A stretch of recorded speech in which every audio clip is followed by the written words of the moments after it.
വെള്ളവും വിറകും. മഹാസൂത്രക്കാരനാണ് ബിട്ടു. ആളുകളെ പറ്റിക്കാൻ തട്ടിപ്പ് വിദ്യകൾ കണ്ടെത്തുന്നതിൽ ബിരുദനാണ് അയാൾ. ഒരു ദിവസം ബിട്ടു അയൽക്കാരനായ ജിക്കുവിൻ്റെ അടുത്തെത്തി. എന്നിട്ട് പറഞ്ഞു, ജിക്കു, മഴ പെയ്തിട്ട് ദിവസം കുറേ ആയില്ലേ? മുറ്റത്തെ ചെടികളൊക്കെ ഉണങ്ങി തുടങ്ങി. ചെടികൾ നനയ്ക്കാൻ എനിക്ക് കുറച്ച് വെള്ളം തരാമോ? പകരം ഞാൻ നിനക്ക് കുറച്ച് വിറക് തരാം. ജിക്കു സമ്മതിച്ചു.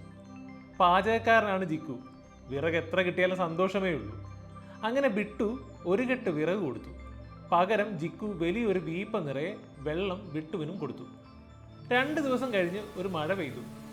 മഴ തീർന്നപ്പോൾ ബിട്ടു വീണ്ടും ജിക്കുവിൻ്റെ വീട്ടിലെത്തി. ജിക്കു, അന്ന് നീ തന്ന വെള്ളം മുഴുവൻ വെയിലത്ത് ആവിയായി മേഘത്തിലെത്തി. ആ വെള്ളമാ ഇപ്പോൾ നിന്റെ മുറ്റത്ത് മഴയായി പെയ്യുന്നത്. ഒന്നും മനസ്സിലാവാതെ ജിക്കു ഇരുന്നു. ബിട്ടു തുടർന്നു, അതായത് ഞാൻ കടം വാങ്ങിയ വെള്ളം നിനക്ക് മഴയായി തിരിച്ചു കിട്ടി. അതുകൊണ്ട് അന്ന് ഞാൻ തന്ന വിറക് എനിക്ക് നീ തിരിച്ചു തരണം.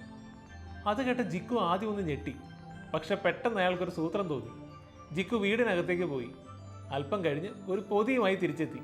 പൊതി ബിട്ടുവിന് കൊടുത്ത് ജിക്കു പറഞ്ഞു, അന്ന് നീ തന്ന വിറകിനും ചൂടേറ്റു.